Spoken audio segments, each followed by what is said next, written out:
Bismillah ar-Rahman ar-Rahim. Hello everyone and welcome to This is Football.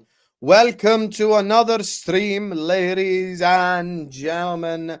Today we are here to talk Bayern Munich for Liverpool Football Club 3. This is the discussion today, ladies and gentlemen.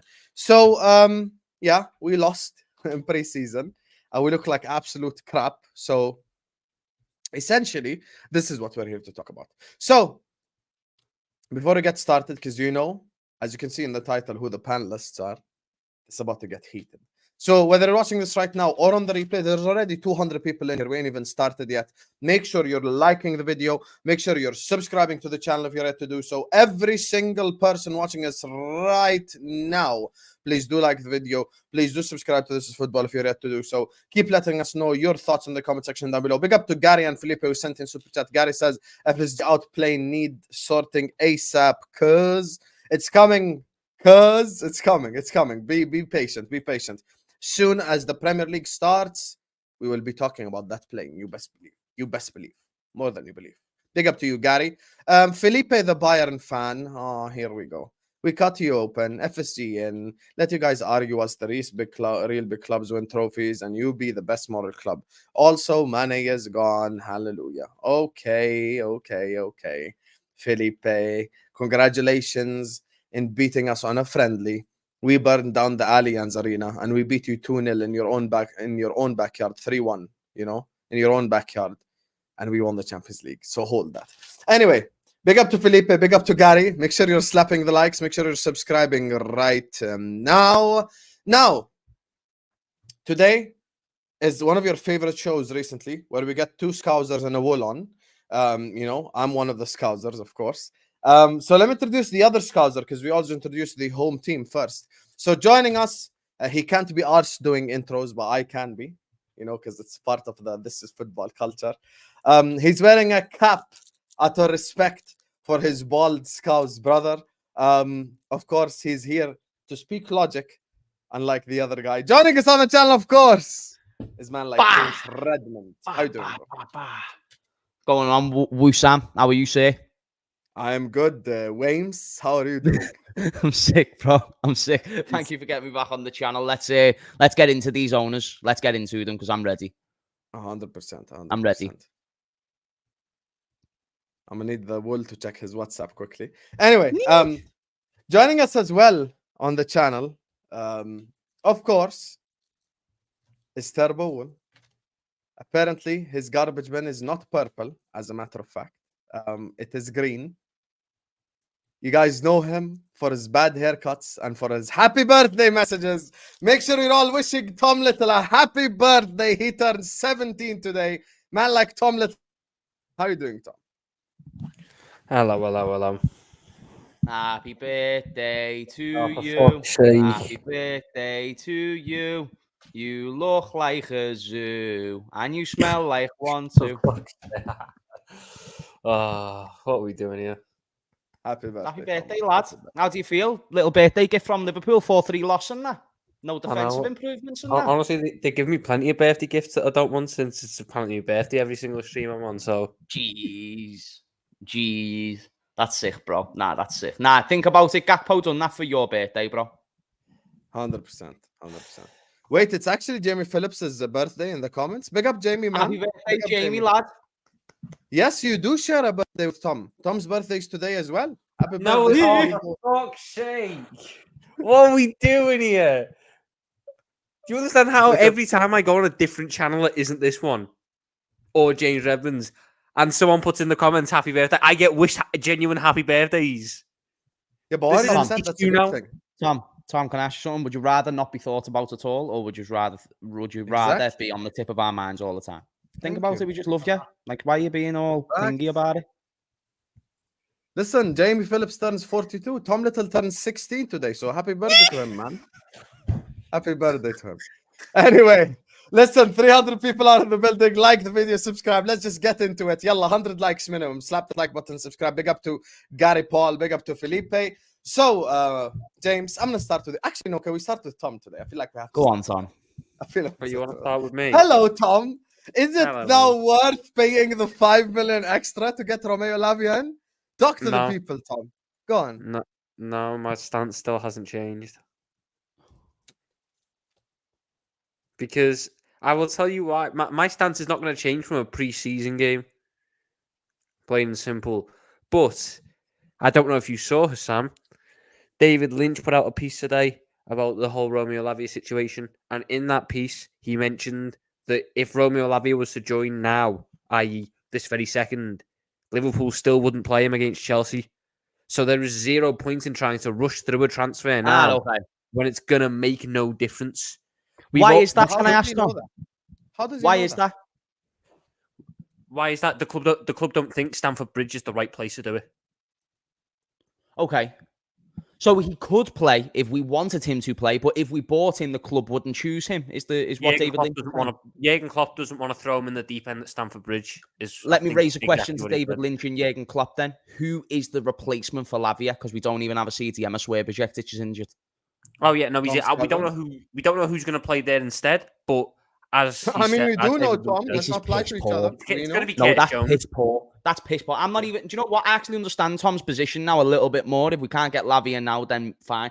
But I'm pissed. This is piss poor recruitment. This is piss poor preparation for our season ahead. This is actually terrible, boys. And someone commented to me earlier, like, "Oh, James, don't be going all negative again." I don't give a fuck. I've tried to be balanced. I've tried to be on the other side of the fence. It's bollocks, mate. You know what I mean? What we're seeing right now. Because listen, I'm one of those, like, I understand trying to save pennies. I understand this. But when it's years and years and years of poor decision making, poor timing of signings, because Gakpo's a good signing, Diaz is a good signing. The timing of both of them was atrocious. We got them way too late. We should have got them earlier, and that would have probably enhanced our chances of getting closer to either a treble or a quadruple. And then getting Gakpo in could have enhanced our chances of getting top 4 if he was the one starting above Nunes. And that's why I sit there and I think just that additional option would be required. And today you saw 3 to 4 years worth of a defence that hasn't been addressed. Think about a couple of seasons ago when we started the season with Matip, Gomez and Van Dijk. We have only got Konate to be there, and Konate is still quite a world away from being a world-class centre-back. So Liverpool are going into a season with nobody in world-class form. Van Dijk's been nowhere near in world-class form. Gomez and Matip can't even be considered world-class, if they ever was considered world-class. I think Matip could have been at one point. Not now. Not now.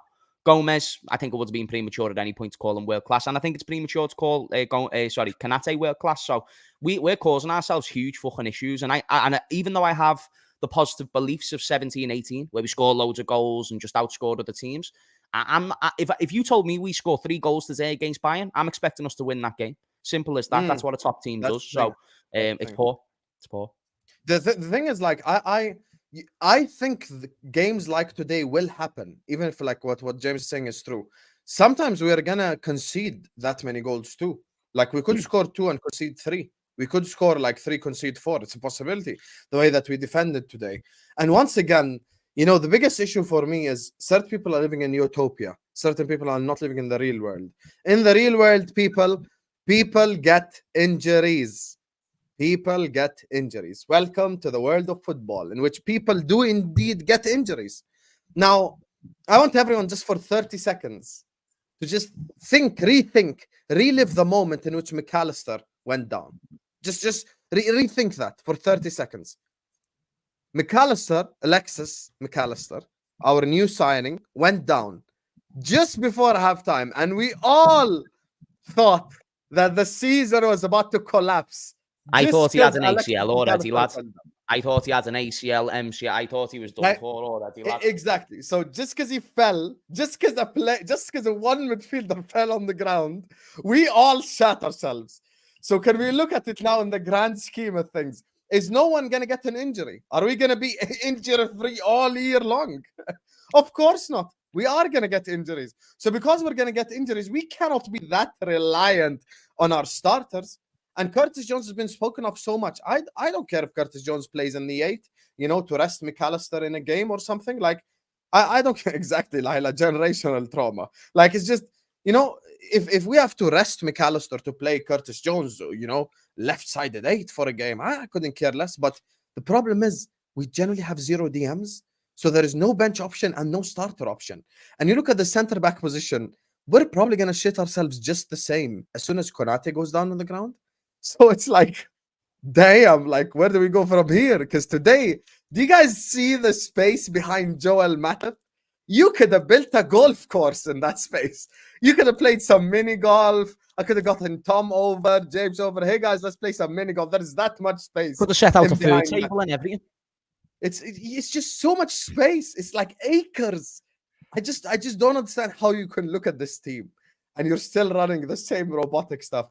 Why are you always negative? Why are you always like what do you want me to watch this and say we're gonna win the quadruple? Like are you guys okay? Joel Matip today just looked we have the worst owners in the world off the pace every time. We have the worst owners in the world. I'm not even asked, and I'll debate anyone on it. The fucking shite. They're absolutely abysmal on many categories. Like, they are a horrendous ownership. And I am someone who is really pissed right now. And I don't care if it's a friendly, mate. Boys, I could not give two shiny shites if it's a friendly. Because this is what is to come. So how many more pre-season games have we got before the season? One more. We played one more. I think. One fucking more, and we've conceded 4 against Firth. We conceded 4 against Bayern. That tells me I'm getting ready to concede 4 against Chelsea and 4 against Bournemouth. That's what that's telling me. Because this defence is horrific, boys. And the fact that we haven't addressed the defence on a world-class level in recent times, and the fact we're persistent with someone like Matip to be our backup and Gomez to be our backup. If you want to use Gomez as a right-back, that's one thing. Use him as a right-back, fine. Use him as your third-choice right-back. Don't be using him as a centre-back when, if he does bad, we concede 4 to 5 goals. It happens every single time. So, no, mate, anyone can debate me about FSG, the wank stains, and I can't stand them. So, if you think that they're a good ownership and you think that they bring anything that's worth winning trophies, and if we're going to align with the standards, that's what we should be doing, then, I'm done with them. I was already done with them 3 years ago, but nah, mate, that's it for me. That's it for me. Even if they go out and have a good win, I don't give a fuck. No. I said this to Tom when we were arguing yesterday. I told him he's actually looking at the wrong deadline.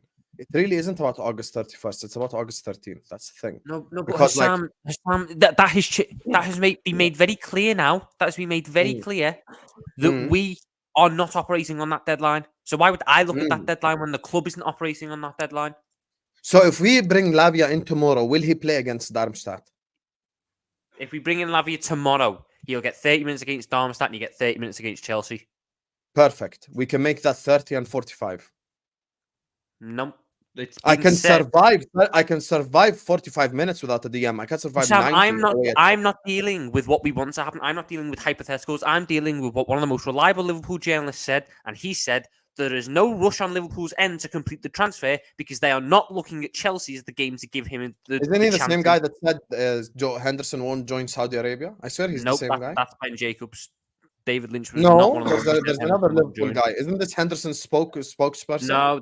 No, that's Dominic King. Okay, my bad. David Lynch is one of the most reliable ones, and he has said that we are. But I don't think he knows that for sure. That he wouldn't play. Okay, but I'm going off what was said. He has said that the club are taking their time on this transfer because they do not see Chelsea's the game to go for. So I cannot then sit there. That's even worse. You do realize that makes it even worse then. Yeah. What we've done, what this club has done, is shoot themselves in the foot twice. They shot themselves in the foot by not getting it done early enough to give him long enough to acclimatise and then therefore hit the quota that Jurgen Klopp likes to give certain players to start Chelsea. And then we've also shot ourselves in the foot again because we've now made our stance clear. So now we have to sit there and negotiate and rule them out of Chelsea altogether. So we can't really win in that sense. So with all that said, my stance of you might as well just negotiate now and get a better deal because it's not going to change anything in terms of him playing against Chelsea by their own club's admission. It's annoying, but it's what's got to happen today. Klopp's come out publicly and said he needs players. Yes, that's fine.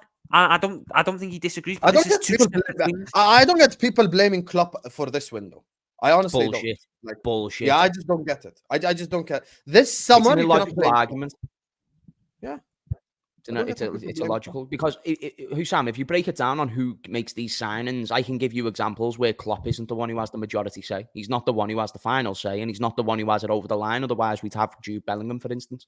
It's just okay. Maybe it's a little bit more complicated than that, but there's many examples where Jurgen Klopp's wanted something to happen regarding an in or an out, and it hasn't happened. So now we need to establish, okay, then, well, if he doesn't have 100% say, who does have 100% say? And whoever has 100% say is the one fucking up this football club. And here's the thing, besides the Edwards era, because I always thought it was overplayed with Edwards, and I thought we just had a lucky good spell, but he actually got promoted. He's been here since 2011.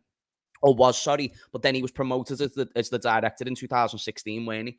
So that then was that was the period between him getting promoted to that role and then him leaving to where we got good deals done.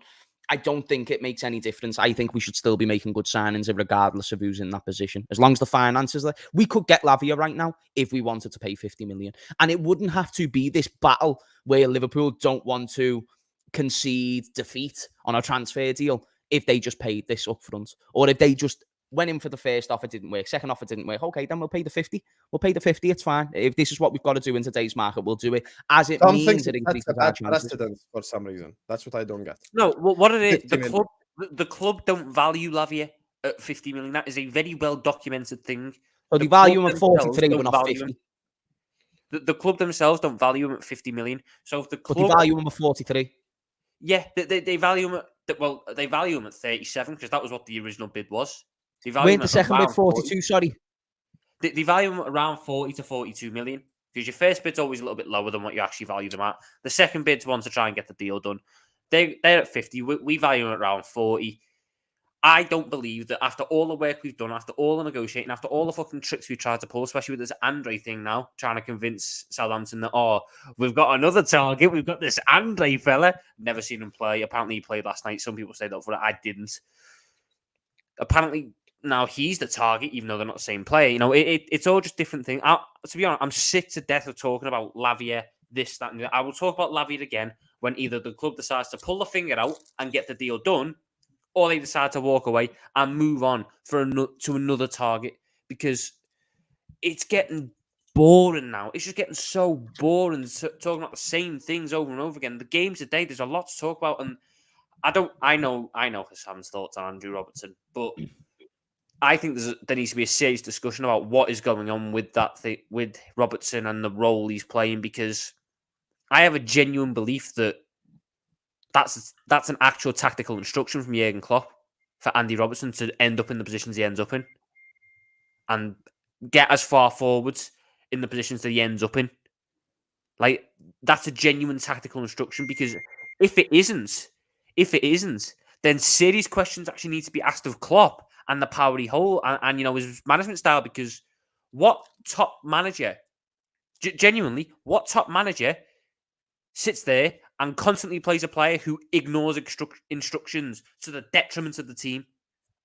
That if Andy Robertson is being told to stay back and defend as a left centre-back, and he's deliberately going against instruction to bomb forwards and end up in the opposition half, trying to create chances and cross the ball and etc., then you have to drop him.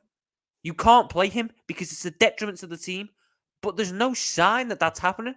There's no he's not questioning Robertson. He's not criticising Robertson. It's not getting mentioned. So then, is Jurgen Klopp making a tactical decision to play a back two? And if he is, that's a real concern. It is a concern. It is a concern with the Robbo thing, don't get me wrong. I'm concerned about Trent at right back, though, you know, boys. I just think, like, now we've got to just talk about it to a point where, like, it is actually killing us as a team. And because we're not going to get the volume of players, which is going to add here. Like, for example, when Henderson used to drop in and Trent was given the license to go for, we don't have that now. Even if we had Henderson stay, we still wouldn't have that because Henderson hasn't been able to fulfill that role properly for years. So we need the objective of me wanting to sell Fabinho and wanting to sell Henderson is they did not improve. They did not get better. They didn't. Husam, like, I know you wanted to keep Fabinho. He was deadwood as well, but he was useless. He was useless. You know, it's just out of lack of trust. It's just really lack of trust in the club to get us to DMs. That's it. Nah, and that's fair. That's where I understand. They were useless. So what we are now is just a worse Europa League team without those two. You know what I mean? Because we just don't have any options whatsoever. That's a problem for me. And that's why I'm fuming, because I just don't understand. Because if you're linked with a third midfielder before you sell them, then you sell these two players for a combined 50 million, and now you're still struggling to get one player in. That's bollocks. And we still need a right back, we still need a centre back, and we need two midfielders. And that's what we need. It's not anything less. Like, now that I'm watching these games, that is exactly what we need. And I could be overreacting, but when I said we were going to finish 5th last year, I weren't overreacting. That happened. So you know why you aren't. You know why you aren't overreacting, because I tweeted this out today. The result in preseason really doesn't matter. Me and you are in agreement on that. Like, it really, like, all this, oh my God, we lost, we won, couldn't care less. But certain things you see as an indication, if they're repetitive, all it does is prove what you already think. I already know that Matip isn't good enough. I already know that we desperately need a DM. I already know that we desperately need a centre back. All today's game has done is prove that point even furthermore. That's the thing. So it's not really even about the results or, oh my God, we lost to Bayern. So what, we lost to Bayern? Who cares? Who gives a F? It's not about us losing to Bayern. It's about today it got proven that a need for a DM has never been stronger than this, ever.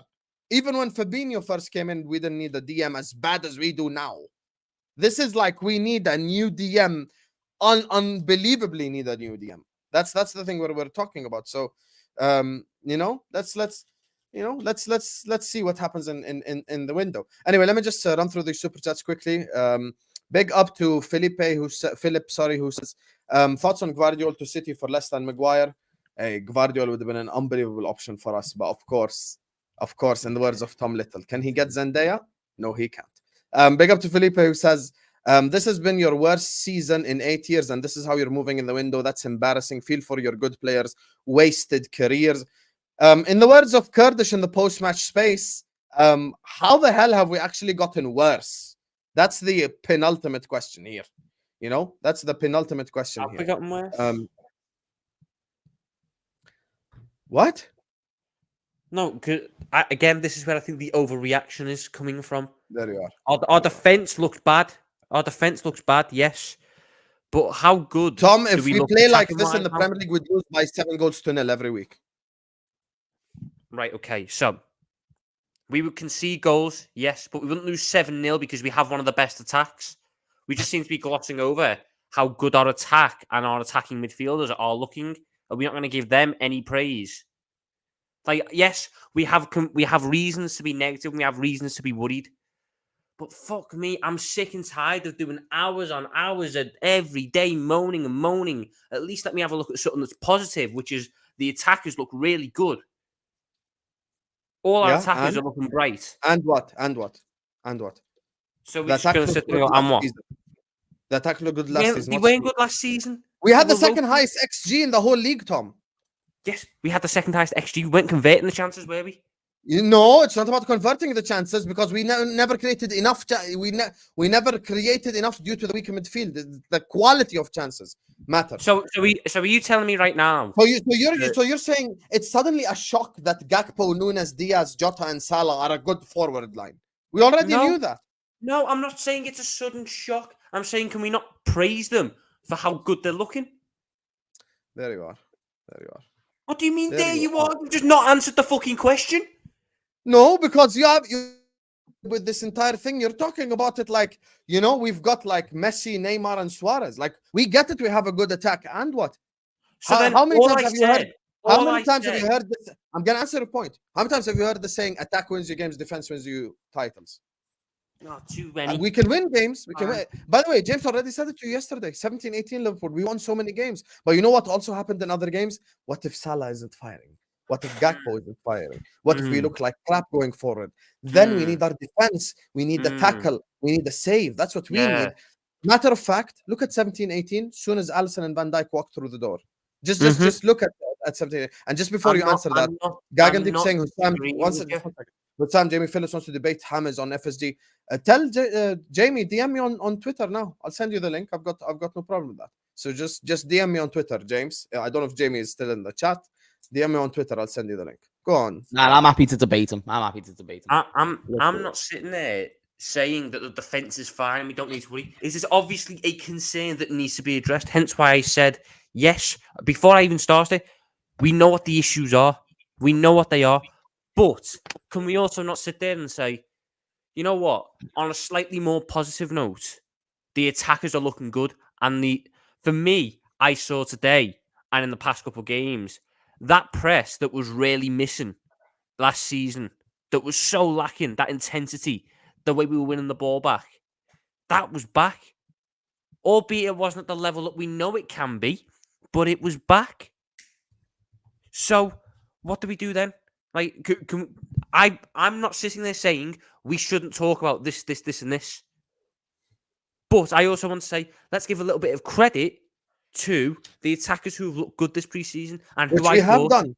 Yeah, Tom, do you know what, brother? I don't think our problem is the attack at all. I mean, I don't want to miss your point at all and frustrate you, but I'm just saying, I don't think I have had one single problem with the attack, single bit. Same. Like, not one. In fact, that's what I'm given Nunez. Tom, you know my thoughts on Nunez, and I'm giving him credit. Like, you already know I'm giving the attack credit. I'm giving them plenty of credit. That's not what I'm saying. I'm just saying for 5 minutes, can we sit there and talk about something that was other than the defence being ropey and shit and needing additions, which we all know. And the fact that we need a DM, which we all know, because that's all we've spent the past 2 weeks going over. I just want 5 minutes where we can talk about what I'm actually excited about seeing in this team. Because albeit we lost today, and albeit the defence was awful today, but there were positives to take from it. There were some good things that I saw. Okay, we agree with you, 100%. But before I talk about the fact that I've got a McDonald's waiting in my car, can I use the fire extinguisher and first take the fire out my house before I eat? Is that okay with you? You've spent 2 weeks taking the fire extinguisher. And guess what? The fire's still there, Thomas Little. That's fine. But we physically cannot do any more than what we're doing right now. Like we've said our pieces. Okay, I've sent Jamie the link, so we're waiting for him to come. Let me just run through these super chats, Tom. I've had enough of your BS. Fucking Mr. Positive over here. We're just getting smashed by. We conceded 8 goals to Firth and Bayern Munich, and this guy want to be positive. Continue says, would you burn down Anfield to get rid of FSG? No, I wouldn't. Why do we always have to go to extremes, Condinho? You bozo. You're a City fan. That's why your stadium doesn't matter. Big up to you, though. Big up to Edu says, I heard Lavia's price went up to 60 million. Yeah, by who? By Duncan Castle? Some bald mank journalist? Don't believe everything you read on Twitter. Let me tell you, half of these journalists are clueless about Liverpool. James Pearce knows F all about Liverpool to begin with. Big up to you, Ed, though. Big up to Cannon says, why aren't we looking at Luiz or Kamara from Villa? I mean, top left wanted us to look at Kamara. So I don't know about this whole Kamara guy. You know, Boubacar Kamara is someone who I think there's a lot of for the type of player that we look at, these versatile options that I know this club will want to buy because they'll want to cut costs somewhere. Boubacar Kamara is a good option for it because he can play your left centre back, he can play DM. I don't agree with it, but I know what this club is like. So, in line with what this club does, Boubacar Kamara can fill that role. Redmond, my brother. Which is worse, buying Aston Villa midfielder to play centre back or buying Ramos? Be honest for once in your life. You're acting like Boubacar Kamara hasn't played. Can we let James Redmond answer the question? No, you want Boubacar Kamara to play centre back? I've not watched that or Ramos as a stopgap. I've not watched them as a fair thing. I'd rather neither, to be honest. Thank you. It's like saying, would you rather your left leg chopped off or your right leg? It's like, boys, none of them are going to help us. You know what I mean? Like, even Ramos, I don't think he comes in and solves these defensive problems. I really, really don't. I just think... I think if you put Sergio Ramos in this team... As a stopgap. If you put Sergio Ramos in this team... The question I'm asking in my mind, would I rather Ramos or nobody? That's the question that's happening in my mind. Yeah, but genuine question, Husam. Genuine question. If you put Sergio Ramos in this team right now, in the position that Joel Matip was in today, does he look better? Or are the 100% he's better than Matip. 100%. No, don't be crazy. Are the same issues that that Matip is suffering with? Sorry, Will they still happen with Ramos because he's still got the same issues? He's still slow. Yeah, he's still Husam, old. Husam, let me ask you, would you rather Jordan Henderson or Cameron Brannigan playing in our midfield? Because Cameron Brannigan? Cameron Brannigan's a no one though, isn't he? Yes. Yes, he's a nobody who plays in the 3rd division of English football, and I am probably like him or Henderson is not what I want in my midfield. That's the point I'm trying to say. When I was done with, when I was done with Cameron Brannigan, when they did an interview with him after he moved from Liverpool, and he said he's a Man United fan, but he couldn't say that before because he used to play for Liverpool. I was like, nah, I'm done with this guy. There's no more loyalty. These hoes ain't loyal. I should have just seen John Henry Bob Taxi says, because look at this guy, bro. Big up to Skazer Doyle, man. Thank you so much for the super chat. Red Chili says the 2 words that have been on all of our minds all summer long, which is centre back / DM. For the love of God. Anyway, Husam, he's here now. We've got some news. We've got some news about Lavia. That Sasha Tavalieri fella, that Belgian journalist. He said Liverpool are ready to make a 3rd and ultimate offer for Romeo Lavia. It's understood the bid will meet the 40 million transfer expectations by Southampton plus add-ons. Players side just waiting for Liverpool to activate, but inform the club his desire to join the Reds. What did I tell you guys yesterday? Go watch that midnight show. I started off and I said, I'm not worried about Lavia. I know Lavia is coming, but that's not my problem. The timing is the problem. And the problem is, are we going to get the other DM? Husam, I've won. Because we're not paying the 50 million. Yeah, listen, you've never. We're not paying the 50 million. The negotiations make sense because we're not paying the 50 million. You never won a thing in your life. Anyway, speaking of winning, there's 800 people in the comment section. Before we introduce Jamie, because he's here to argue with James, actually, let me put the 2 FSG inners at the bottom. So let me put Tom at the bottom to get ready. Shut the fuck up, Husam. No. Jamie Phillips gets added. Yo, Tom. Don't interrupt another man's intro. Don't be so rude. First of all, there is 800 people watching us. How is there 800 people watching us and we aren't even on 400 likes yet? How many times do I have to tell you guys about that Erling Haaland conversion rate? Huh? How many times? We need 50%. I give you 2 chances, you score 1. That's what I want. Meet me at halfway line. Every single one of you guys right now. You asked for Jamie Phillips. We're getting you Jamie Phillips. Slap the like button now. Subscribe to the channel if you're ready to do so right now. This very second, hit that like button. Hit that like button. Smash it. But I'm not responsible for the damage you cause to your phone if you do smash it too strong. But do like the video and subscribe right now. Anyway, introducing this guy who's been fighting in the comments. So I'm like, you know what? Might as well.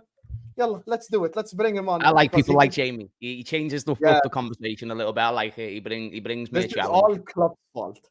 So this is what we're here to find out. The logic behind the man. So joining us today on his 42nd birthday, joining in the bottom row with the other birthday boy, Tom Little, man like Jamie Phillips. Happy birthday, Jamie. Make sure you're spamming it comment section. Happy birthday, sir. Hey, happy birthday, Jamie. Have you had a good day, lad? Till the game started, yeah. Till the game started, and I saw the first 2 minutes must have been good as well because we scored. The same old tactics for the last 24 months, and we're still playing them. Yeah. It was all good. It's all good. But I need to say one thing. I'm not FSG in, by the way. I did an FSG Out video at the end of last season, so no, I'm just taking the piss. I'm taking the piss. What I am, I'm just a realist, right? That's all it is. And tell me how it's Klopp's fault. That's what I want to find out. I don't think it matters what players we buy right now if we keep playing the same system. So today we've got 2 brand new Liverpool midfielders playing that everyone wanted, and I'm rating McAllister, Szoboszlai, absolutely rating in that midfield with Curtis Jones. He shouldn't be the DM. We all know this. And a certain right back playing him right back where he shouldn't be playing no more. And we're exposed time and time again. I've never seen a team, no matter who's playing, no matter what players we change and bring in, get exposed by a ball over the top as much as Liverpool Football Club do. A simple ball over the top exposes us all the time. Now, I don't think it matters what players we get in if we keep playing the same way and putting ourselves under so much stress continuously. You know, I think a lot of the players that we've got and had under Klopp have been world-class footballers. I think we can all agree with that. We've had a world-class squad under Klopp at times, yeah. And I think a lot of these players they're not crap overnight. They just can't do what Jurgen wants them to do anymore, right? like a Matip. A lot of people blaming Matip today. Trent was at fault for the first 2 goals. It's out of position. Left Matip one-on-one. He was terrible. You're right. He left Matip one-on-one continuously. Matip's 31 years old, who's not as good as he used to be. If we keep playing tactics like this, I don't think it matters who comes in. I honestly think this Liverpool team can defend better if you set the team up better. I honestly do. I think if you drop the team deeper, you stop Virgil and Matip trying to play a high line when they've got no pace. It's just ridiculous. You got to do this. You just need 4 quick players. Andrew Robinson can't do what he used to do. I just don't think... I think Klopp needs to change it up a little bit and don't put so much pressure on these footballers, because we can't defend in transition, guys. That is our main issue. Transition. We are tremendous when we got the ball. Liverpool at times are a joy to watch on the ball. Going forward, I think our attack is the best in the league. Well, player for player, it's the best in the league, in my opinion. And the link-up play is lovely and all that. But in transition, when we lose the ball, no matter who's playing, the way we set up, it's an issue to me. And I don't think it matters if Lavia comes in as the DM. That if we're playing with this system and Trent at right back and allowing to get so far forward and a simple ball over the top, it's always going to make the team turn around and chase shadows, no matter who's playing DM. It's always going to be the case, in my opinion. I think the issue there is... it can work because we saw at the back end of last season it worked and you're able to blow teams away. But the way it works is every single player who's tasked with a defensive role, should we say, so your DM, probably one of your centre mids and your back 4, all have to at no point switch off. And today, Trent Alexander-Arnold was so lax in terms of the first goal especially. The ball goes over the top. He's out of position anyway. Ball goes over the top and he's lightly jogging back, even though Matip was struggling one-on-one against Serge Gnabry. He's not, one of the best wingers in the world, but he's a very good finisher of a winger, Serge Gnabry. And Trent is jogging back and not trying to get back. Like, it's so easy to have blame confidence Trent. in the system. It's so easy to blame Trent. I don't think it's Trent's fault at all. But he was out of position for 2 goals today, and he's meant to be a right back. I don't think so. I don't think so at all. Because my thing is, you can't apply the logic that you want for Matip, but don't apply it for Trent. My logic for Trent would be using your idea is that's what Klopp asks him to do. Klopp asks that's why I'm Trent blaming Klopp, not Trent. That's why I'm blaming Klopp. No. That's what Klopp asks Trent to do. He asks Trent to invert. He asks Trent to be that high up the pitch. So by definition, that's what Klopp asks of Matip. So yes, I agree. I agree, Husam. He asks Trent to invert. He asks Trent to invert in possession. He asked him to invert in possession, but we didn't. Were we not in possession before we just lost the ball? We didn't just lose the ball for the first goal. Oh, here we go. I mean, the ball over the top is a worry. We got to admit that. We are so susceptible to a ball over the top. Look, would this system work better if we got better players in? Maybe, but I still think we'd be vulnerable at times, and that's an issue. Do we want to play? Look, Liverpool are always going to give us heart attacks under Jurgen Klopp because of the way we play. We know that. We're high risk, high reward. That's the way we play, yeah? High risk, high reward. And I don't mind high risk, high reward, yeah? I really don't mind it. But the last 2 years, I just think Klopp knew he got it wrong last season, and then he changed it up and he changed the system a little bit with the last 12 games to go. And you saw a better Liverpool with the same players. So it does show that Klopp can tactically change things. He's not naive. But then he goes back to his tried and trusted 4-3-3. Trent weren't inverted today. He's playing normal right back. And we had issues. And what I'm saying Trent is playing normal right back. I don't think that at all.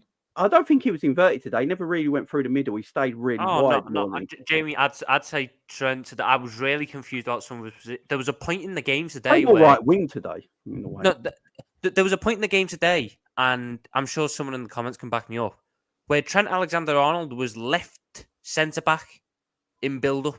Yeah, like that. My right back was at left centre back in build up, and considering that we were quite wasteful at points today, that's a concern. If my right back, who is still tasked with defending as a right back when we lose the ball, is on the complete other side of the pitch, trying to build up Yeah, That man. is a concern, and that's something that needs to be discussed.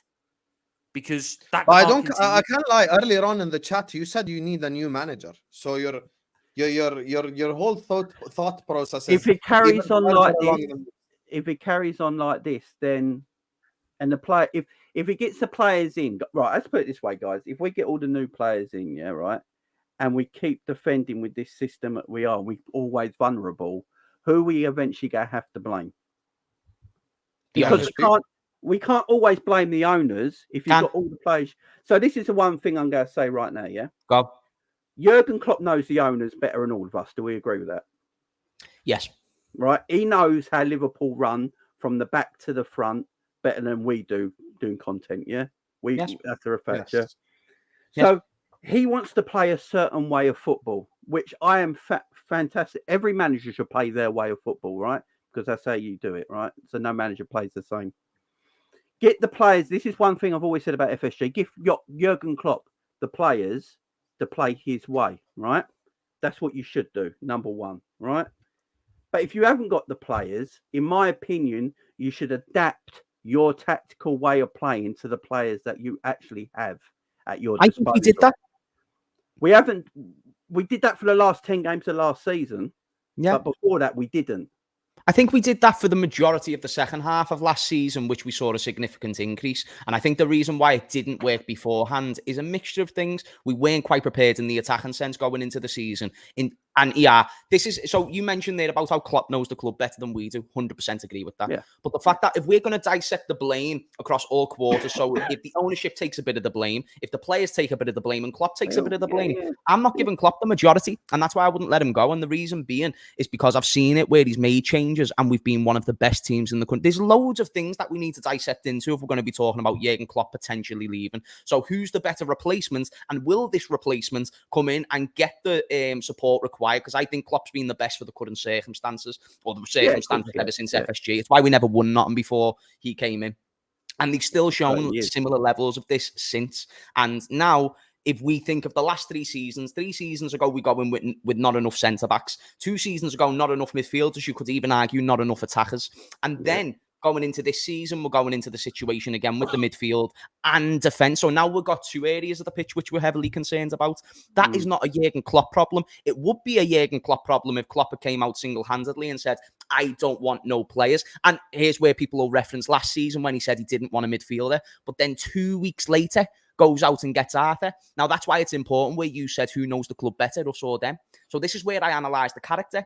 So will Jurgen Klopp come out and be 100% honest with the media if the owners are doing bullshit? No, because you don't achieve nothing by coming out and calling out the ownership in a press conference. Nothing, zero. In fact, you just cause conflict. But the point that I'm leading to is that if Jurgen Klopp doesn't want a midfielder, then gets a midfielder, that's quite contradictory, you know? And Jurgen Klopp didn't come out and make a fuss about him wanting to keep James Milner and stuff, which I don't agree with. So we established one thing: Klopp shouldn't make the decisions on the ins and outs. But we know when we gave him the right players and the volume of players which is required, we know that he can do work. For instance, when he got Diaz, that was when we improved and we started making that quadruple chasing season. And when we got Gakpo, that was when we started getting much better last season, but the signing came in too late. And already we're talking about bringing in Andre in January, or I saw something about Gabri Veiga in January. This is an ownership problem. The constant windows of lack of investment, that's a huge ownership problem. 60%. And you can't use in one sentence, Klopp is the problem, but he solved our issues with this system last season. Well, it's 60%. 60%. Before, but what I'm saying is, though, before you blame Klopp, you've got to blame the players. And before you blame the players, you've got to blame the owners, because they're the recruitment of all these people. I blame everything. I blame the whole club. So why does Klopp go? So why does Klopp? Because you know what, Jamie, Klopp will go. In your scenario, Klopp goes, and then we've still got FSG. Way of football, yeah. If we keep playing, but in your scenario, he goes, then who comes in, and then do they do actually better with these owners? Are we always going to live in the world that no one can do a better job than Jurgen Klopp? Are we always with these owners? I don't think there's anyone right now. Because if we're going to live in that world forever, we might as well stop supporting Liverpool Football Club and abolish the football club. Jamie, I'll reiterate right now, nobody is better. No, would we agree? We don't know, though. We don't know. Would we win the Premier League? would have we won a Premier League? And yeah, because everyone will say, oh, FSG were the ones who appointed Klopp. But the thing is, if I was in a WWE tag team match against Brock Lesnar and Rey Mysterio, and I choose John Cena as my tag team partner, and we beat them, okay, I chose John Cena, but I never really attributed to the win because I probably just stays on the ropes. You know what I mean? Not having that, though. That's my problem with this whole FSG debate, is that when everything's going to shit, we all blame FSG. But when everything's going to good, I still want them out. When everything's going great, we never won the league for 30 years. Yeah, we had good managers. And Klopp won us that. Yeah? We won good. Yeah. No, Klopp didn't win us that. He did win us that. Club won. Club. Name another manager. Name another manager. Name another manager that could have competed. Name another manager that could. No. Jamie, name another manager. No, Jamie, context matters. Jamie, context matters. Name another manager who could have got 90 plus points. But it's just not Klopp. Jamie, that's what I'm getting at. Hang on, let me talk. Hang on, before I get to your answer, it's not just Klopp because the whole club came as one. You know, it's behind the scenes. You could argue that Michael Edwards built. Didn't Brendan Rodgers win the league then? You could. Well, he almost did. You could argue that. You can argue that isn't enough, and almost isn't 90 plus points like what Klopp got. Klopp was a true winner, and he's a true winner. You don't win anything, right? What I'm trying to say. What I'm trying to say is, Klopp was. You could argue that Michael Edwards built Liverpool, right?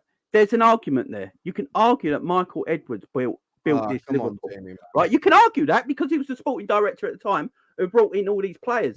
We know there were certain players that Klopp wanted. Yeah, but in the same breath. A sporting director brings in the players, but the manager's the one who actually makes the players perform on the pitch and sets the tactics. And that's ultimately what everyone's not listening to. I love Jurgen Klopp. What I'm getting at here, Jurgen Klopp is great. He won us everything. He will go down as a Liverpool legend and probably should have a statue or something after he's left Liverpool. There's no doubt about that. Yeah, no doubt. He's the best. I started supporting Liverpool when I was 10 years of age when Kenny Dalglish was manager. He's the best Liverpool manager since Kenny Dalglish. We can all probably agree with that, yeah? He's tremendous. What I'm saying is, yeah, nothing lasts forever. Not even Ric Flair. Nothing lasts forever, right? And Jurgen has got a little bit more stubborn in the years that he's gone on and starting to see a bit of a weakness tactically in his game. That is all I'm saying. That's all I'm saying. FSG need to back Jurgen. I've said it already. FSG need to give Jurgen the players he wants. Okay, and if they don't, wait. If they don't, the same way they didn't with Brendan Rodgers, and the same way they barely did with Jurgen Klopp, your solution is let go of the manager who's one thing all of them, specific ownership, and get somebody else in hope that they will be back. So we've identified Klopp doesn't get backed. Your solution is get somebody else who won't get backed. No, that's your solution. No, that's not what I'm saying. I'm saying Klopp has got stubborn in the last 2 years with his tactics. We can all agree with that, surely. I disagree. I think he's tried to change the tactics for years and hasn't been able to because of a lack of depth. Are you saying though the players we got right now, yeah, right? Yes. Take the Real Madrid game, right? Take the Real Madrid game when we're 2-0 up. I blame Jurgen Klopp tactically why we lost that game, right? Yeah. We shouldn't have lost that game when we were 2-0 up. He kept going and going. He should have tactically changed it to making us a bit more defensive, seeing out games, being patient, that sort of thing. Yeah, he should talk. I blame the players for conceding 5 goals. I blame the players for that. Do you blame Klopp for anything? I need to know because I don't sit on. Right, I'm a Liverpool. All I care about, guys, is the badge. That is all I care about. Yeah, Same. Liverpool Football Club. If Klopp and FSG leave tomorrow, they've left. Thanks for your service. Yep. Who's next? Right, I don't care like that. But Klopp has to take blame in stuff for sometimes. Now, that's not what we're disagreeing on, Jamie. What we're disagreeing on, who gets the majority blame. You've only mentioned the solution. FSG get the majority blame. Jamie, one sec. But now we need to identify what you said. We need to go into your claim. Your claim was the solution, if it's to keep going the way it is Jurgen Klopp. He needs to go. The players are fine. New players come in. Players come in and he stays this vulnerable. Then he has to go, What's wrong with that? Yeah, of course. So I understand what you're saying. So your solution is if he doesn't change anything, you believe it's going to be, and we continue getting poor results, you believe it's going to be primarily down to the tactics. Now, we don't agree there. I disagree on the fundamental thing. So we've identified Klopp doesn't control or doesn't have 100% control on the ins and outs of a football club. 50%. Therefore, if we keep players for too long, that is a director problem. And why is that an ownership problem? Because it's the owners who appoint the director of football at the club. That's important to notice. That's why when we were good, it's down to the owners why we were good. No, Because we they were good. employed No. everyone in front of him. But this is why you've got to stop interrupting me, Jamie, because I've got to make this point. He got 3 seasons across a 6 to 7 year span of 90 plus points. So I'm not just talking about a manager who won 1 Premier League and Champions League. I am talking about one of the greatest win percentage managers that Liverpool have ever had.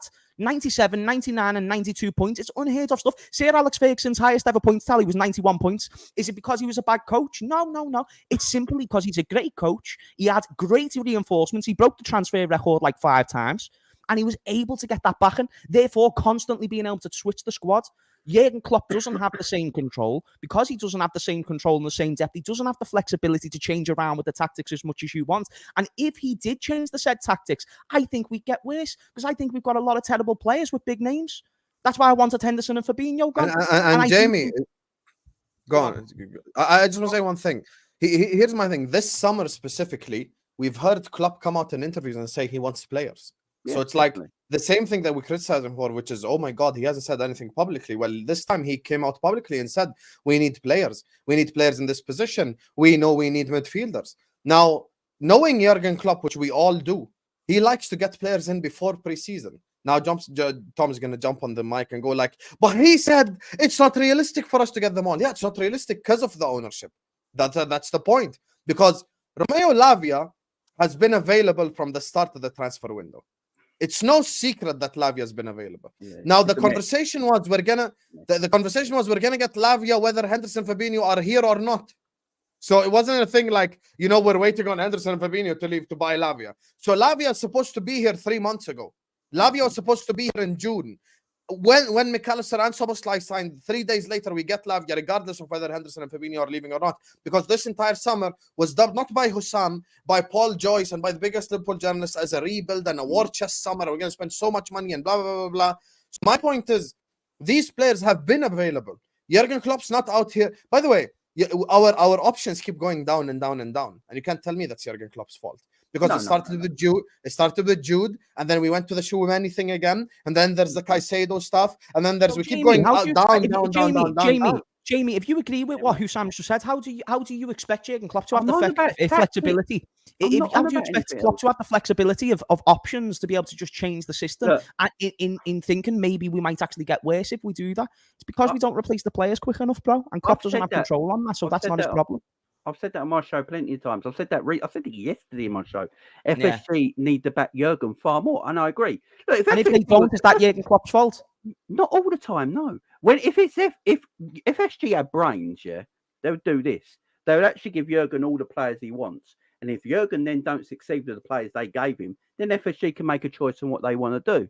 But they're not intelligent like that, right? That I'm just on about a tactical standpoint, right? The last couple of years.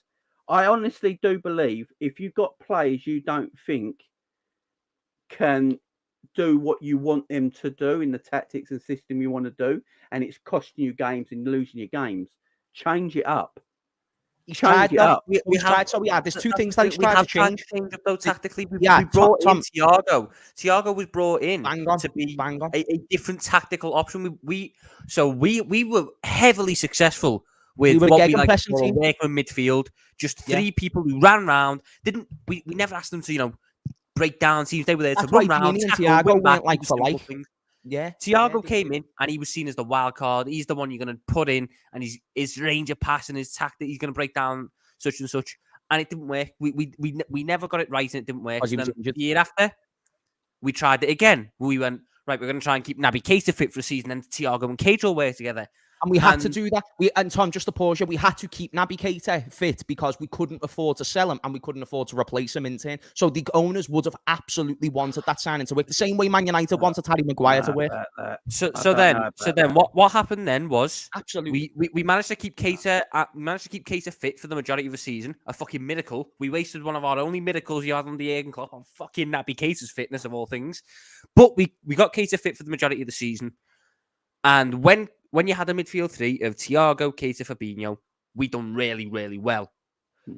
Then the year after, the miracle ran out on Keita. Thiago suffering injuries. The midfield got exposed, and the whole tactical system that was built on having midfielders that are technically sound fell apart because we no longer could use the midfielders that were technically sound. We had to use the likes of Henderson and Milner, who clearly lack in technical ability. And they were supposed to be squad options, Jamie. They were supposed to be squad options for time.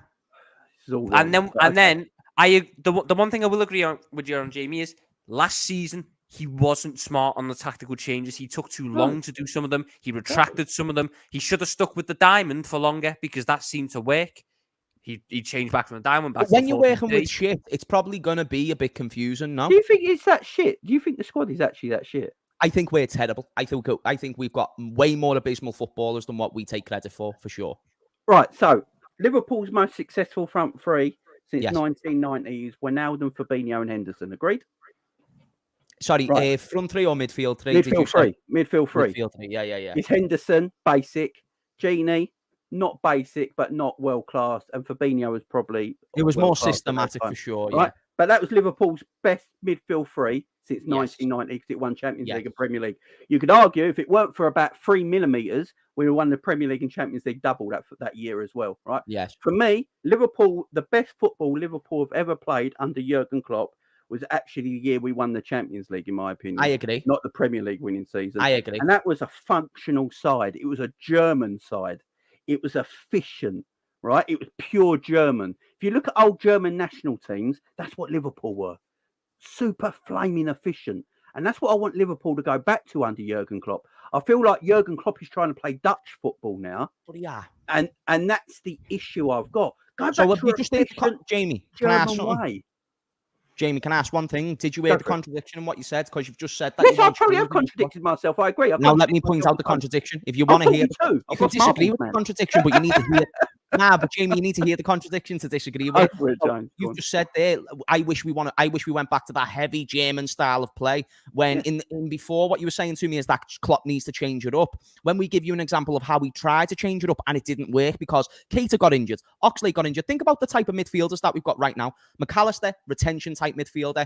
Szoboszlai, more offensive, someone who's going to be a bit more creative and get some of those long shots. That's exactly what Naby and Oxlade were supposed to be. And because they were £90 million combined assets, and because we couldn't just let them go for similar prices, we had to keep hold of them. We had to. It was as simple as that. Otherwise, they would have went. So that's why I'm simply saying that if we got that system working sooner and those players didn't get as injury prone, and let's say the owners accommodated Jurgen Klopp with a big squad, because my case study here is the quadruple chasing season. That was the season where we had the most squad depth. Now, I agree, the Champions League winning season was our best year of football. And then I would say the season after in the Premier League, that was the most compact. Like, we were defensively really good. We only had to win games like 2-0 and 2-1. 2-0 and 2-1, and then that was it, you know what I mean? And then go to the quadruple chasing season, no longer got Wijnaldum. Now we're trying the Thiago thing, and Oxlade and Keita are coming in and out of the squad. And not only are we still maintaining 90-plus points, now we're actually competing on all fronts with Jurgen Klopp's way and options. So now I've got case studies there that says when Klopp gets his players and he has squad depth, not only is he a good enough manager for Liverpool, he's one of the best managers the Premier League's ever seen based on win percentage. I would go back on that and say the players... Thiago was a bad signing for Liverpool, in my opinion. But he was great in the quadruple chasing season, no? He was great. The NFC midfield at the end? He was okay. He was brilliant. Come on, Henderson. He literally got into the team of the season, Jamie. I would tell Thiago tomorrow. He's not my cup of tea. That's fine. That's fine. But just don't deny the point that he was great that season. He was fantastic. Liverpool, as I keep saying, we have a basis of what was successful for Liverpool Football Club. We know that the most success under Jurgen Klopp came with a workman-like midfield, and we got our creativity from the fullbacks. Someone in the chat just said win percentage means nothing without the wins. That's exactly what a win percentage is. We won every week. It was just because City were great. How does that make sense? Use your brain. Use your brain.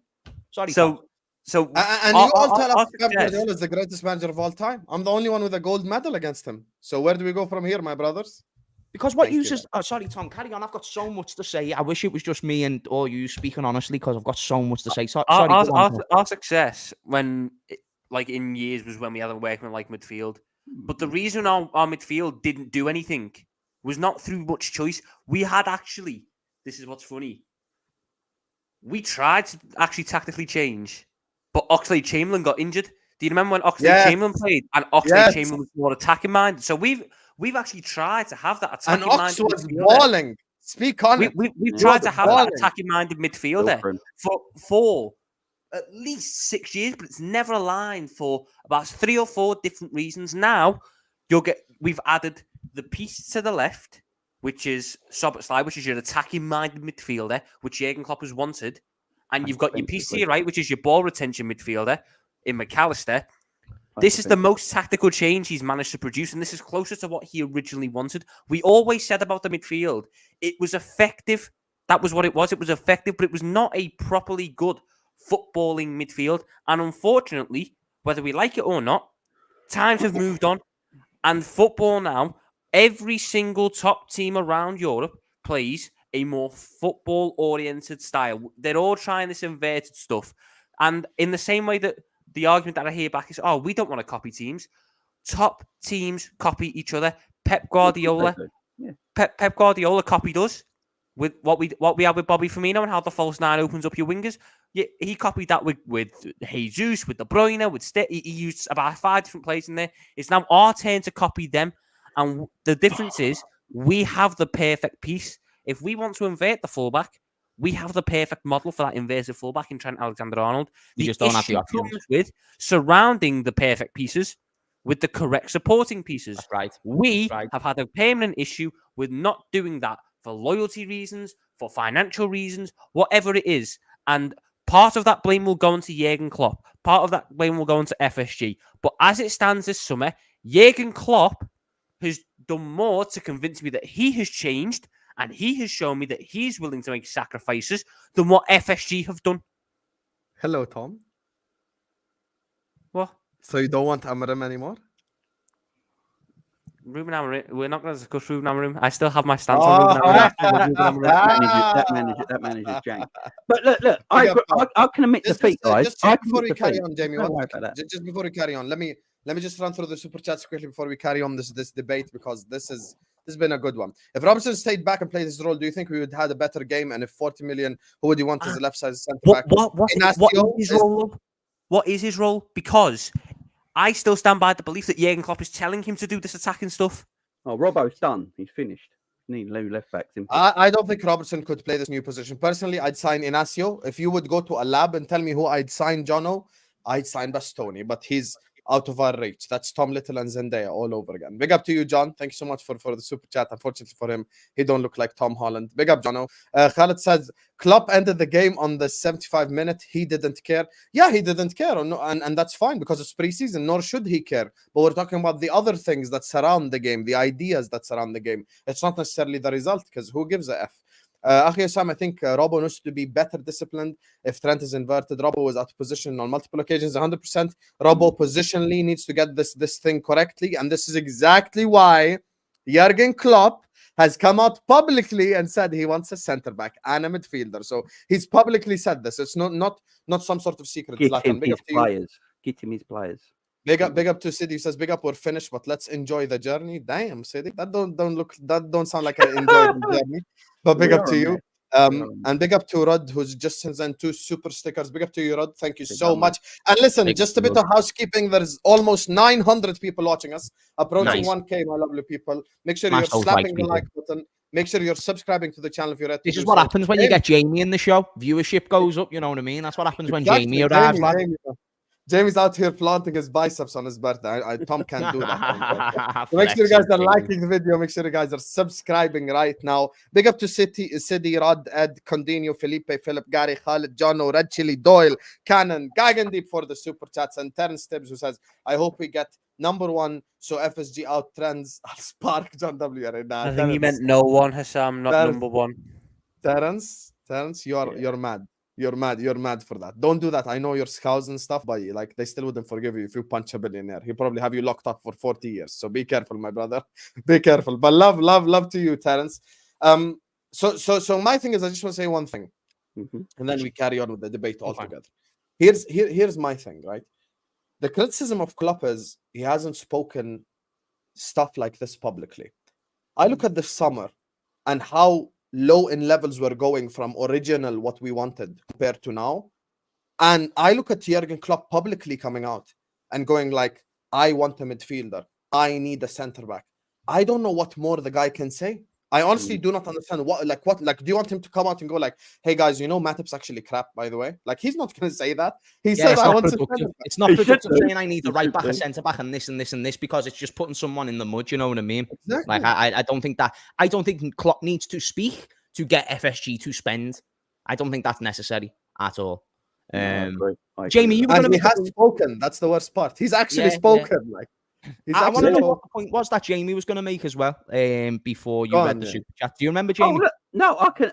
I'm saying I can admit defeat when defeat comes. You know, I'm not stupid, but I always have my own beliefs on how the club should be run. Yeah. And there's nothing wrong with that. That's what I love about football. We all have debates, and we can all see different things we all support this same football club, and we probably all have different views on this football club and different beliefs. And we're all trying to achieve the same thing, though. But all we want to do is Liverpool to be successful. You know, I don't want to be Liverpool second. No one does. I want to be first all the time. So my way of getting to first all the time might be different to your way, James. Your way might be different to Sam's, and so on and so on. That's all it is. That's what's great about football debate. What we can all say and all agree with is fuck FSG. I mean, we can all agree with that. You know, That's right. And I want to say to the chat as well, because they're going to interpret the way I defend Klopp as if I say nothing can be attributed to Klopp in terms of the blame. No manager is perfect. I've saw Pep Guardiola blunder. I saw Bill. I read up because I never saw it because I was only a baby. But Bill Shankly, he went 7 years without winning a trophy, bro. You know what I mean? Like, he went 7 years without winning a trophy, and think about what Shankly was. And do you want me to tell you why he never won a trophy? Because he kept hold of his players for too long. That was exactly why. He kept players until they were very, very old. Now, I'm not saying that that's Klopp's defense automatically. I'm just saying we wouldn't have been the football club that we became without Shankly, which led on to Paisley and Kenny Dalglish and Fagan and all these people. And then now, fast forward, we are nowhere near, in my opinion, and Jamie, you don't have to agree in chat, you don't have to agree, we're nowhere near the football club that we've been over the last 7 years. I think we're 35 plus years in counting for the Premier League if Klopp never came. I think we don't win number 6. I agree. I don't think 100%. We win number 6. We might win an FA Cup in that time. I don't know, and I don't mind. But I don't think we would have. I don't think we get anywhere near back into the conversation as a top team without Jurgen Klopp. If you let that manager go, fine. So no, it's not that he does nothing wrong. He's done plenty of things wrong. The way I've seen Pep Guardiola fuck up in Champions League finals doesn't mean he's a bad manager, and it doesn't mean he's the sort of, you know, he's free of all blame. But what it does mean is that he's a greater benefit than if we let him go and got someone else. That's also I want to clarify to the chat, because I feel like people can't comprehend the mixture of the. They think you should be debating at Oxford Union. They think you should be debating at Oxford Union. I'll tell them. I'll tell those Oxford fools. You know what I mean? Let me in those debates, and I'll be flat. I can't lie. James has laid down the smackdown. I didn't have to say anything. I'm gonna be honest with you. Like, usually I'm very aggressive in this. Again, James not wrong. Like, he's just the way the way he's debating his our football club, and the way he's looking after the manager. That is perfectly fine. Everyone's got debates. You know what I mean? At the end of the day, our goal is we all want Liverpool to be number 1. How do we get Liverpool back to number 1? Is it with Klopp still in charge? Probably. Yeah. One thing I will say about spending, I want to say this before about spending, right? Is that I've always been on the thing. It's not how much you spend; it's how wise you spend it. That's right. How wise you spend it. So, you know, someone can go and have a £400 million summer, but if they waste 400 million. But Liverpool spend 120 million and they bought quality for 120 million. For me, we've had the better summer. Yep. You know, it don't matter how much you spend. Cody Gakpo, 2 players came from the Dutch league last season, yeah? Cody Gakpo and Anthony. One was 100 million, one was 40 million. Cody Gakpo is a far better footballer. So it's a better deal. You know, fact.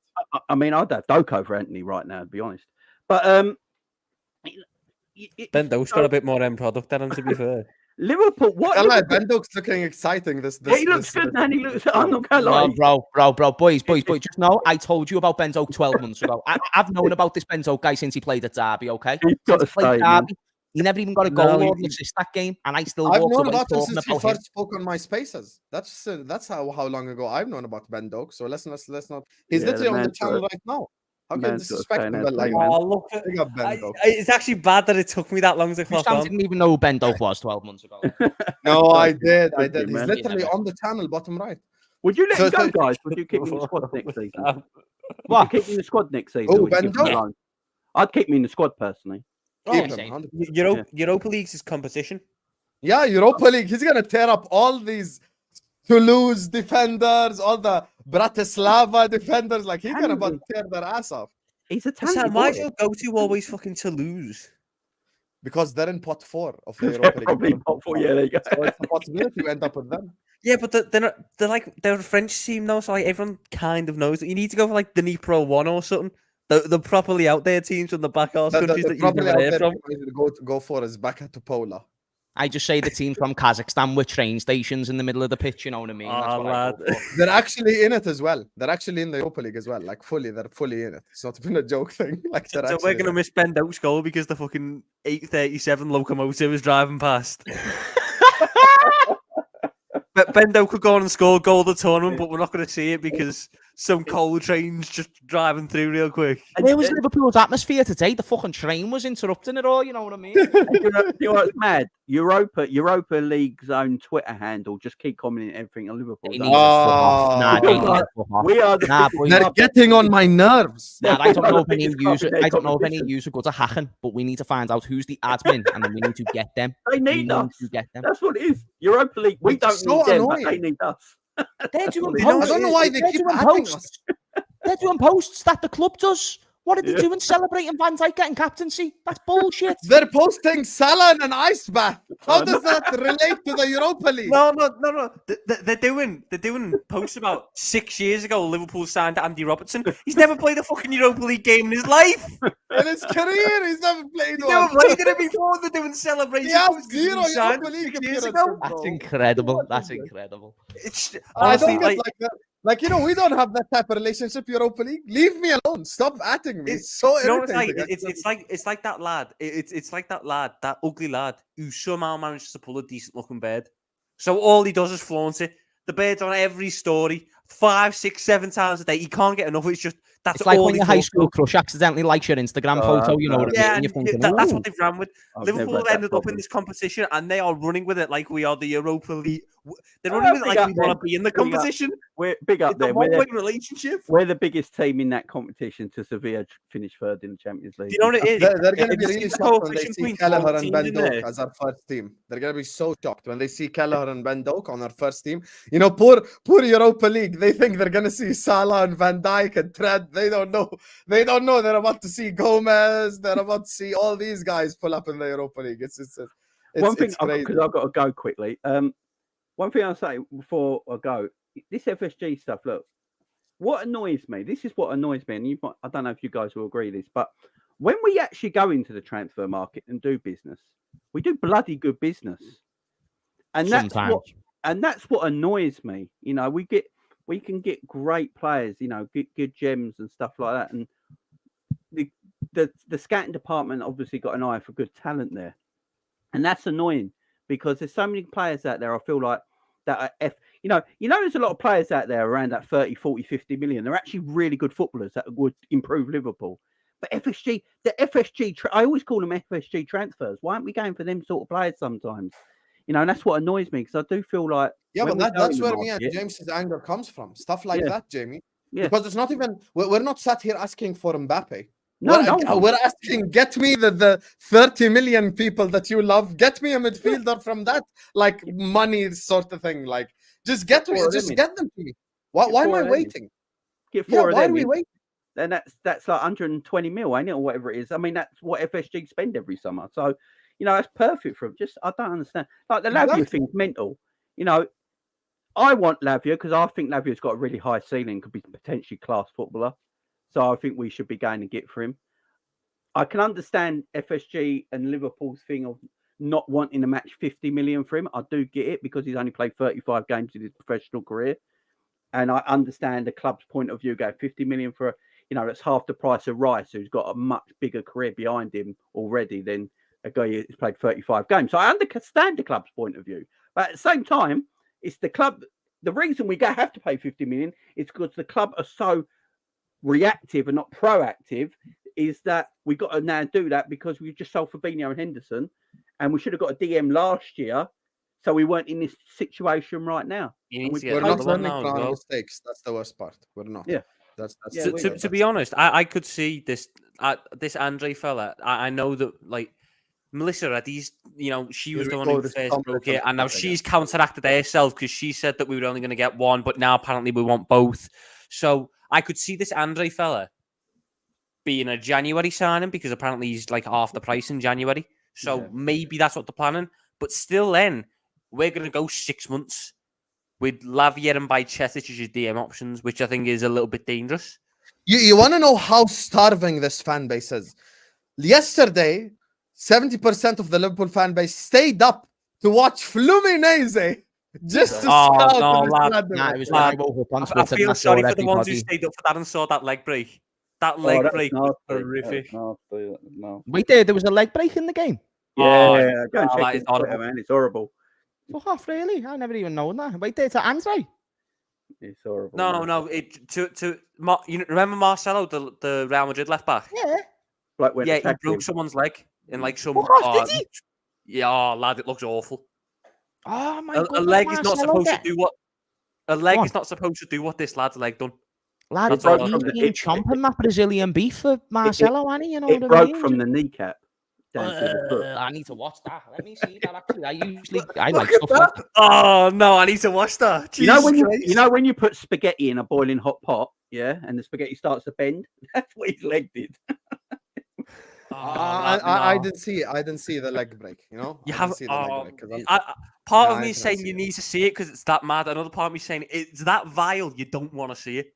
I watch fights on Twitter all the time, and that's all. I'm made for this shit right there, Marcelo. I'm going with option 2. It's that vile. I don't want to see it. That's what. Right, guys. I've got to jump though because I've got birthday. Have a good birthday, mate.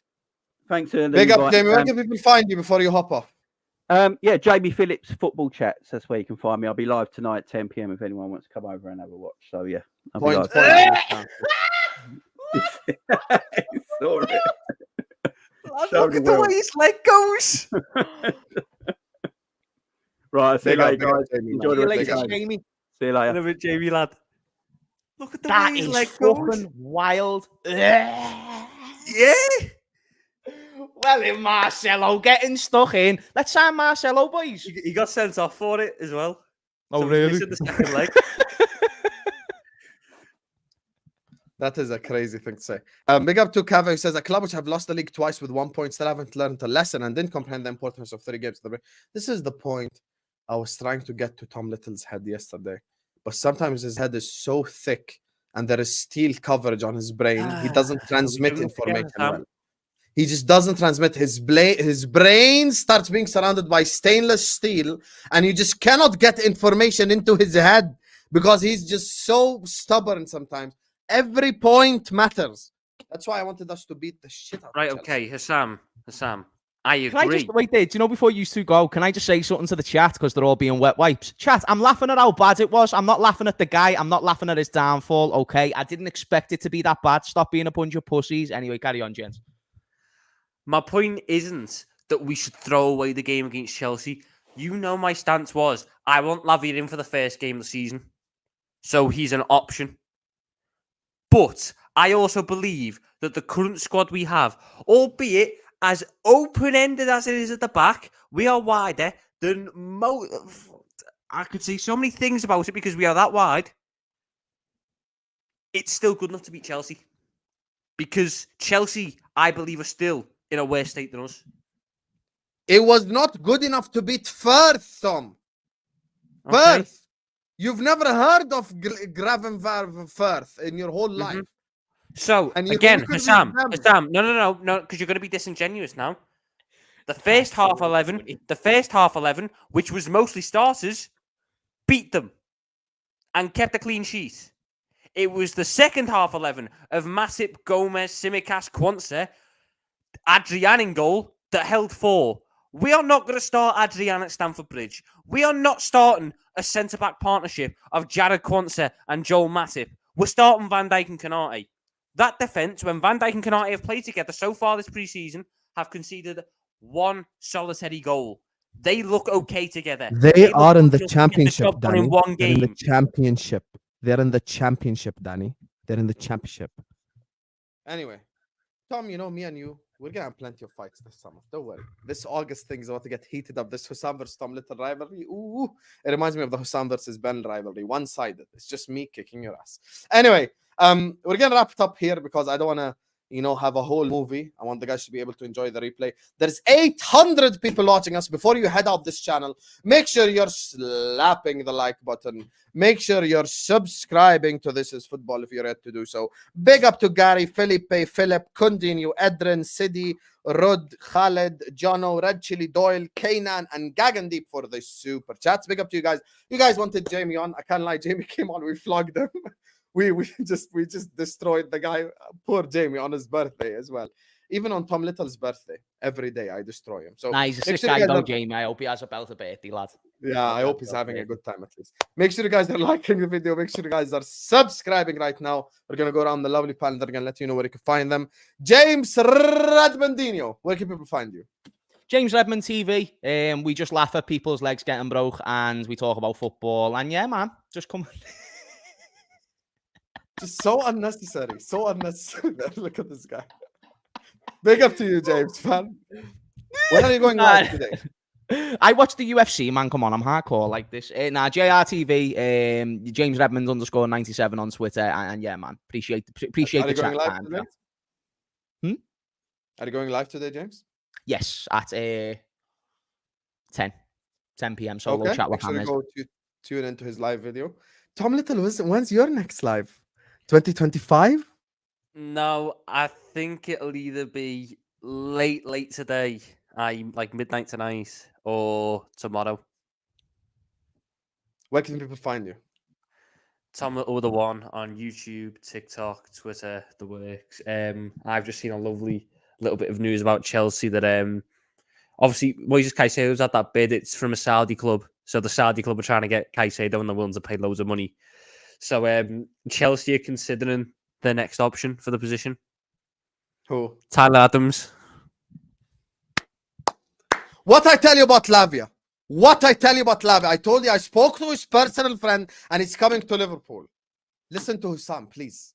If you're a subscriber to this channel, you knew about Gakpo 3 months before. You knew about McAllister 3 months before. And you knew about Lavia 3 months before. Hit that like button to subscribe. Make sure to go subscribe to James Redmond TV. Tom Little, the works. Make sure to go subscribe to his channel. And yeah, love you all.